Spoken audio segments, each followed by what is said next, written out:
오늘 예레미야 39장은 예루살렘이 함락이 되는 장면입니다. 주님은 우리를 끝까지 기다리시는 분이십니다. 그래서 끊임없이 계속 기회를 주시는 분이 주님이심을 여러분들 믿으시길 바랍니다. 그래서 기다리는 사랑이라고 제가 주제를 잡았고, 근데 막연하게 계속 기다리시지만은 않습니다. 확실한 심판. 주님, 우리가 이 땅에서 대가를 지불하지 않으면 계속 주님은 기다리십니다. 돌아오기를. 그리고 대가를 통해서 주님은 돌아오기를 원하시고요. 하지만 마지막에는 확실한 심판이 있다는 것을 오늘 예레미야 39장을 통해서 주님은 우리들에게 말씀하고 있습니다. 사람들과 얘기하다 보면 기독교에 대한 오해를 참 많이 합니다. 그 중에서 기독교인들조차도 많은 오해를 할 수밖에 없도록 교회들이 좀 잘못된 교육과 가치를 주입하고 행동과 행위에 대한 결과론적 신앙에 대한 이야기를 참 많이 하고, 그런 가치를 가지고 살다 보니까 기독교인들조차도 오해를 하고 있는 부분들이 있는 것 같습니다. 세상 사람들도, 그리고 믿는 우리조차도, 심지어 평생 교회를 떠나지 않았던 사람들도 이렇게 생각합니다. 기독교인들은 착해야 한다. 동의하세요? 기독교인들은 착해야 합니까? 그러기도 하지만 그러지 않기도 합니다. 그런데 여러분들 기독교인들 착한 거 많이 보셨나요? 그죠? 주위에 보면 참 기독교인이라고 얘기하고 평생 교회를 다니는데도, 야, 이 사람은 진짜 세상 사람보다 더 나쁘네 라고 생각하는 사람들도 있습니다. 어쩌면 착한 사람 콤플렉스 같은 가치를 기독교인들도, 심지어 믿지 않는 사람들도 그렇게 생각하고 사실 믿는 사람들을 정죄합니다.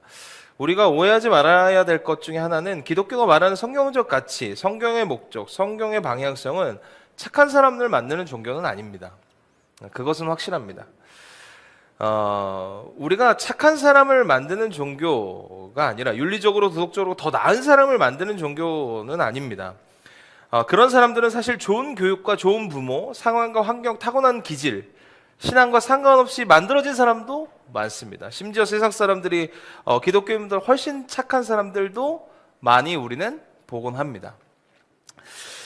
우리도 세상이 이야기하는 착함의 기준에 이런 식의 가치를 말하고 인식하고 그렇게 생활하고 있습니다. 우리조차도.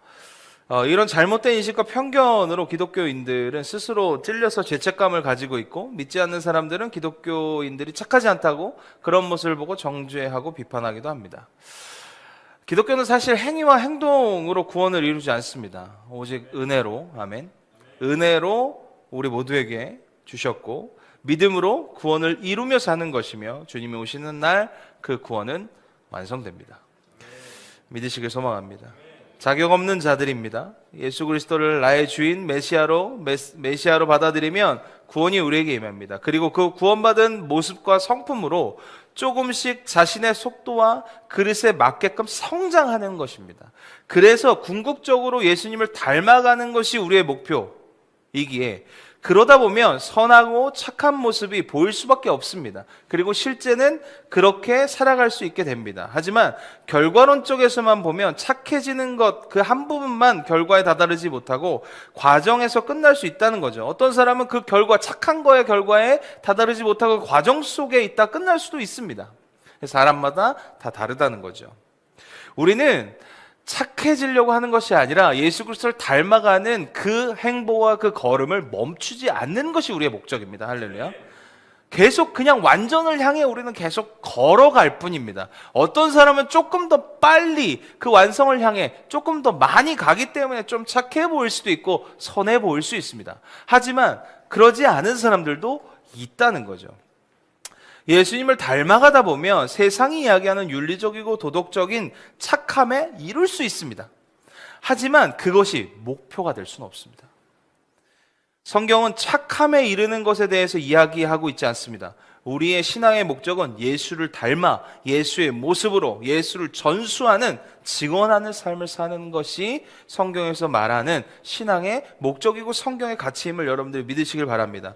그런 삶을 살다 보면 어떤 시선과 평가를 받을 수도 있는데, 그 평가를 받으려고 착해지는 것은 아닙니다.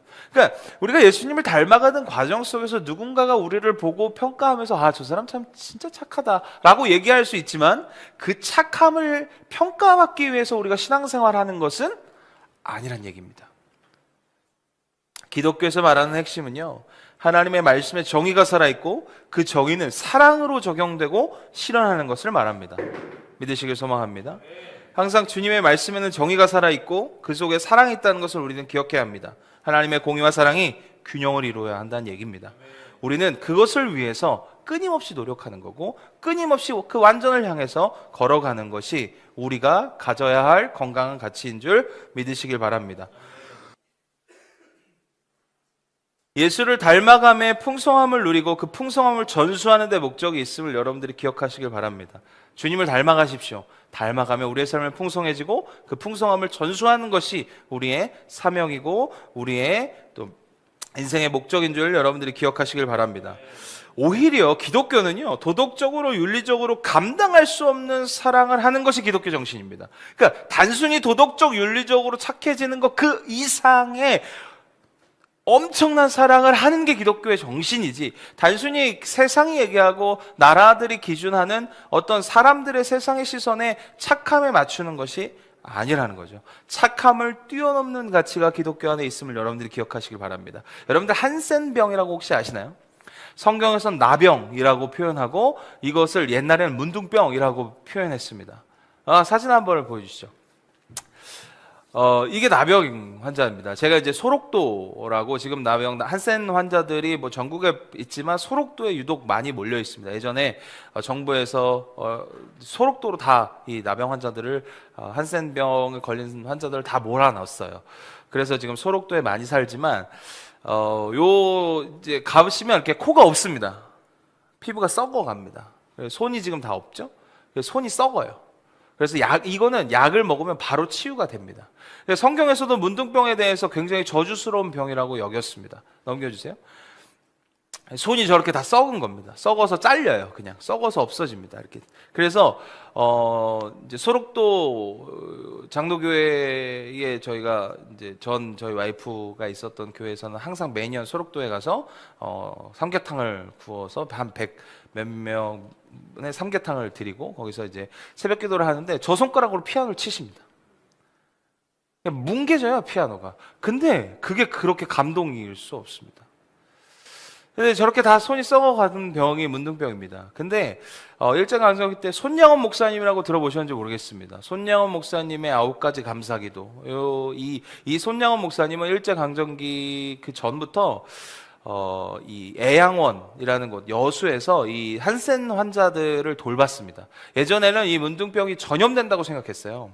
같이 있으면 전염된다. 근데 전혀 전염되지 않습니다. 근데 잘못된 편견인데. 근데 그런 세상에서 아예 말하자면 유대인들이 이스라엘 사마리아인들을 개보다도 취급 못했듯이 동물보다도 더 하대받았던 사람들이 한센병 환자들이었습니다.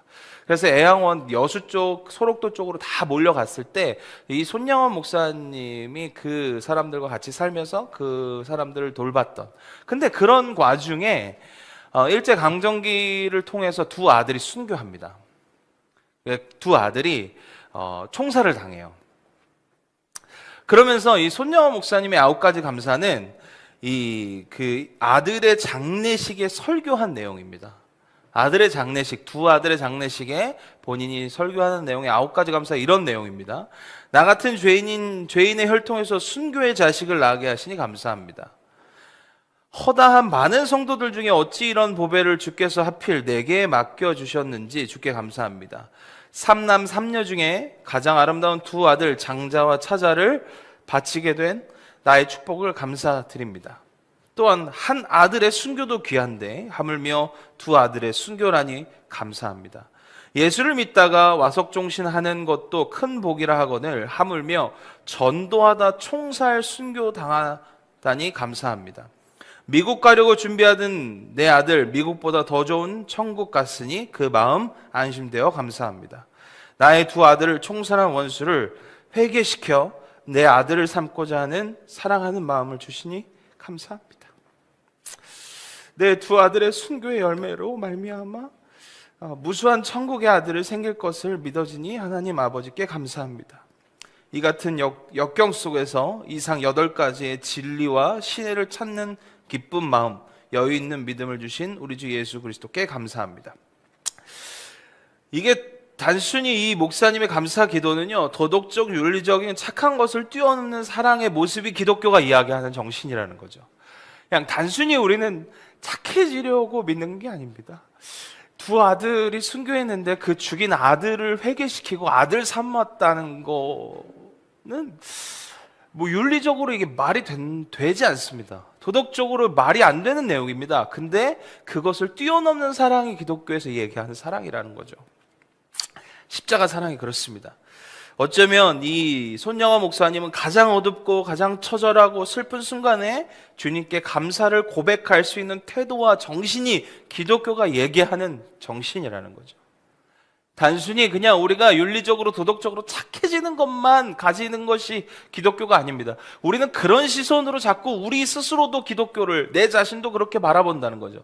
근데 그것을 뛰어넘는 사랑을 배우고 연습하고 훈련하고 그것을 가지고 살아가게 하는 것이 기독교인 줄 여러분들이 믿으시길 바랍니다.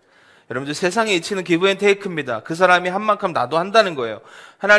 근데 주님은 우리가 하나님 입장에서 철저하게 세상을 깨트리고 망가뜨렸음에도 불구하고, 하나님 입장에서 모든 걸 인간이 망가뜨렸습니다. 그럼에도 불구하고 우리를 자녀 삼으시고 내가 자녀된 것에 감사하시는 것이 주님이시라는 거죠. 이것이 주님의 끝없는 말도 안 되는 사랑인 줄 여러분들이 믿으시길 바랍니다. 이런 사랑을 세상에서 경험할 수 없습니다. 교회는, 그리고 그리스도인들은 이 사랑을 조금이나마 구현하고 살아내는 사람들입니다. 아니, 살아내려 하는 사람들인 줄 믿으시길 바랍니다. 완전하고 완벽한 사람들이 아니라 그곳을 향해 가는 사람들이라는 거죠. 처절하게 사랑하려고 자신의 최선으로 자신의 것을 내어 사랑하려는 사람들, 그 걸음을 멈추지 않는 사람들이 기독교인임을 여러분들이 기억하시길 바랍니다. 교회에서 개인의 기준에 착함을 요구하지 마십시오. 완전한 사랑을 요구하지 마십시오. 교회는 십자가 사랑을 배우고 훈련하고 연습하고 끊임없이 자신의 속도에 맞게 끊임없이 주의 사랑을 구현해내려고 연습하고 훈련하는 사람들의 모임인 줄 여러분들이 믿으시길 바랍니다. 그래서 우리는 선한 싸움을 포기하지 않아야 합니다. 디모데전서 6장 12절입니다. 우리 같이 읽겠습니다. 시작.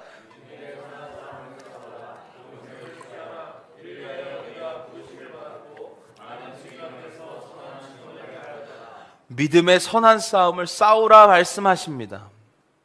예수 그리스도가 보이신 그 사랑의, 그 믿음의 내용의 선한 싸움을 싸우는 저와 여러분들 되시길 소망합니다. 포기하지 마십시오. 주님의 말씀, 그것을 순종하기에 포기하지 않는 저와 여러분들 되시길 소망합니다. 주님 우리를 끝까지 기다리시는 사랑으로 함께 하십니다. 하지만 우리가 반드시 기억해야 될 건, 주님은 끝까지 우리를 기다리시지만 사랑과 함께 공의도 작동된다는 것을 우리는 잊지 않아야 합니다. 반드시 언젠가는 심판이 있다는 거죠. 우리는 기억해야 합니다. 죄의 대가는 반드시 치르게 되어 있습니다. 이 땅에서 치르던, 또한 누군가가 나 때문에 대가를 지불할 수도 있습니다. 이 땅에서 내가 그 대가를 지불할 수 있습니다. 그것이 아니라면 결국 심판대 앞에 섰을 때 반드시 그것에 대한 대가가 있다는 것을 우리는 기억해야 합니다. 그래서 주님의 사랑과 함께 정의가 공존해야 하기에 그것이 내 삶에 나타나지 않을 때가 너무 많습니다. 그래서 사람들은 당장 대가를 치르지 않기에 악용합니다. 당장 내 안에 대가가 보여지지 않기에 우리는 그것을 악용합니다. 주님의 사랑을 악용합니다. 괜찮구나. 나 이래도 되는구나. 이래도 나 큰 대가 없네. 주님 뭘 안 하시네. 그래서 바울이 경고하고 있습니다. 고린도후서 5장 10절입니다. 같이 읽겠습니다. 시작.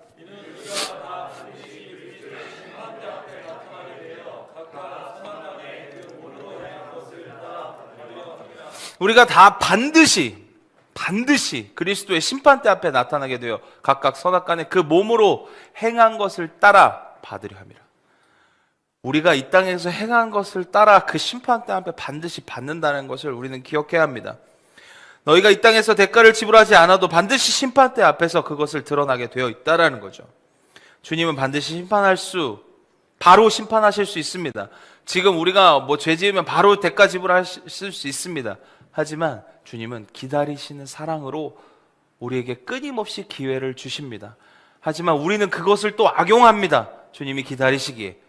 그래서 많은 사람들이 믿기 전에 다 회개하고 죽으면 된다, 뭐 이런 장난스러운 얘기도 하는 거 아닙니까? 근데 그럴 수 없다는 거죠. 왜? 우리는 언제 죽을지 모릅니다. 그죠? 언제 죽을지 모릅니다. 언제 주님이 부르실지 모릅니다. 근데 주님은 끝까지 우리를 계속 기다리십니다. 그러기에 우리는 주님의 사랑과 공의, 그 두 균형을 이루시는 분이시기에 우리는 지금 주께 돌아가야 합니다. 할렐루야. 심판이 있어야 우리는 주께 돌아갑니다. 심판이 예고돼야, 사실은 심판을 우리에게 주시는 이유는 돌이키기 위함입니다. 여러분들, 우린 대가 없으면 돌아가지 않습니다. 여러분들 안전벨트 하시나요? 전 잘 안 하는데. 대가를 지불하면 안전벨트 잘 하게 됩니다. 여러분들, 이 땅에서도요, 대가를 지불하면 우리가 무언가 수정하게 되어 있습니다. 심판이 있다는 걸 정확히 주님은 공지해야, 말려주셔야 우리는 돌아갑니다. 이게 인간의 악함입니다. 주님이 심판을 우리를 어떻게 해보려고, 죽이시려고 일부러 우리를 심판하시기 위해서 심판을 주시는 것이 아닙니다. 주님의 공의가 있는 이유는 우리를 끝까지 사랑하시기 위함입니다. 끝까지 우리를 함께 하나님 나라를 누리게 하시기 위함인 줄 여러분들이 믿으시길 바랍니다. 우리의 고난도 역경도 이 땅의 대가 적절하게 있어야 합니다. 있어야 주님께 돌아갑니다. 없으면 주님께 돌아가시겠습니까?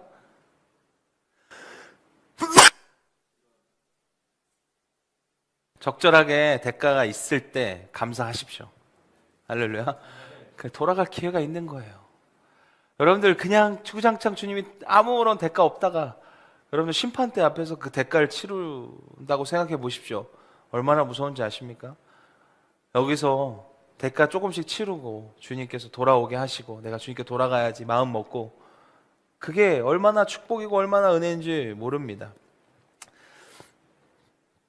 들을 귀를 가지고 돌아갈 때 지금 돌아가는 은혜가 저와 여러분들 삶 가운데 있기를 소망합니다. 여러분들 기다리는 거 얼마나 힘든지 아십니까? 한 사람 여러분들 기다리는 거 쉽지 않습니다. 근데 수많은 사람들, 주님께서 창조하신 그 수많은 사람들을 주님은 모두 기다리고 계신다는 겁니다. 주께 돌아오십시오. 경고하실 때 정신 차리십시오. 주인 바꾸십시오. 돈과 바꾼 주인, 남자친구, 여자친구, 가족, 미래, 편안함, 욕망과 바꾼 주인을 지금 여러분들 바꾸시길 소망합니다. 주님은 지금도 우리를 기다리고 계십니다.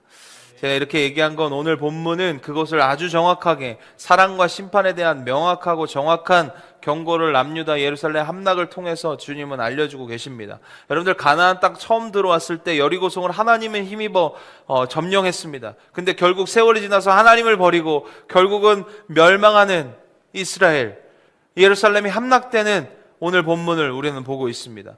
우리가 살아가면서 하나님의 인도하심을 고백하고 역사하심, 일하심을 고백합니다.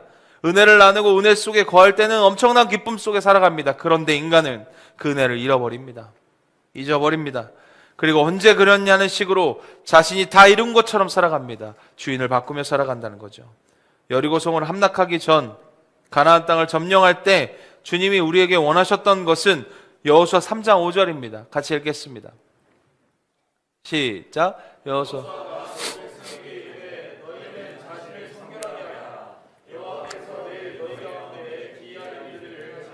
신명기 말씀입니다. 이렇게 말씀합니다. 같이 읽겠습니다. 시작. 내가 너의 명령.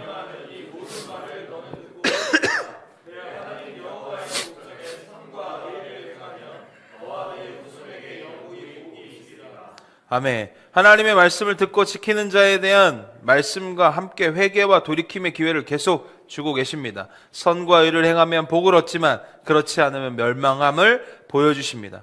여러분들, 가나안 땅 이후로 계속 경고하셨습니다. 돌아오라고, 돌이키라고. 그런데 그 경고가 실제로 와닿지 않았습니다. 그래서 예언자들과 선지자들을 통해서 계속 멸망을 경고하고 있습니다. 돌이키라고. 하나님은 계속 우리에게 기회를 주시는 사랑으로 우리를 계속 경고하고 계시다는 거죠. 예레미야를 통해서 계속 경고를 들었음에도 불구하고 자기가 원하는 쪽의 방향이 아니었습니다. 여러분들, 시드기야도 마찬가지입니다. 하나님 예레미야를 불러다가 같이 기도하게 하고 예언하게 합니다. 근데 자기가 원하는 쪽이 아니었어요.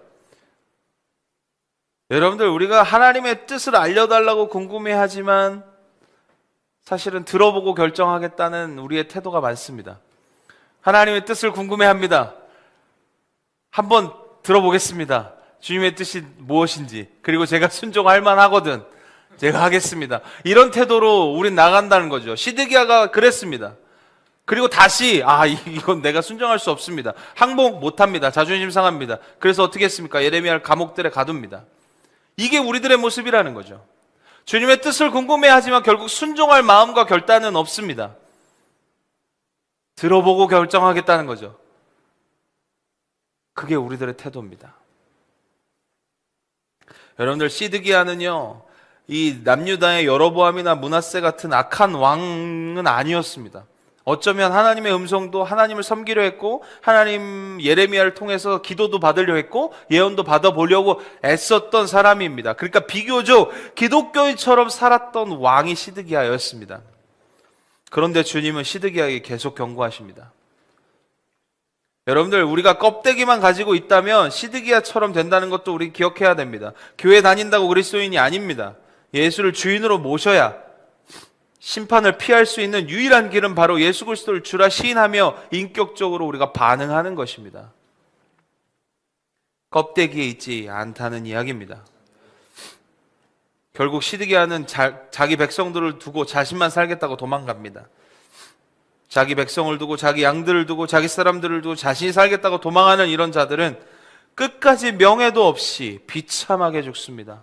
그의 눈앞에 아들들이 도륙당하고 그 모든 고관들이, 귀족들이 다 죽는 것을 눈으로 봅니다. 그리고 그 눈을 뽑습니다. 이게 무슨 얘기입니까? 하나님께 순종하지 않으면 눈이 뽑힙니다. 이런 얘기가 아닙니다.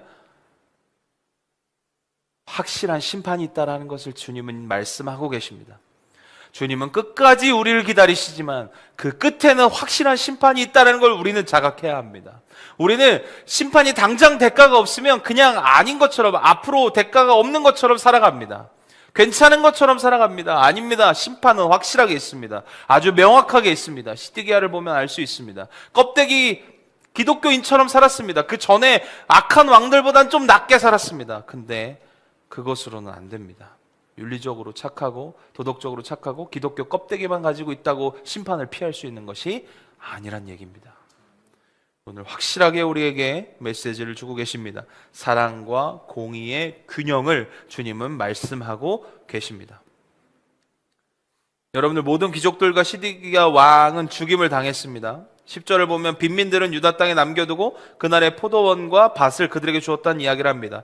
정치적으로는 시드기야 귀족들에게 책임을 물으신 것처럼 보이지만 우리가 상징적으로 본다면 이 땅에 집착하고 이 땅의 만족함을 추구하는 사람들은 심판한 날에 모든 것을 빼앗길 거고, 이 땅을 나그네처럼 살아가는 빈민들은 오히려 포도원과 밭을 얻는다는 거예요.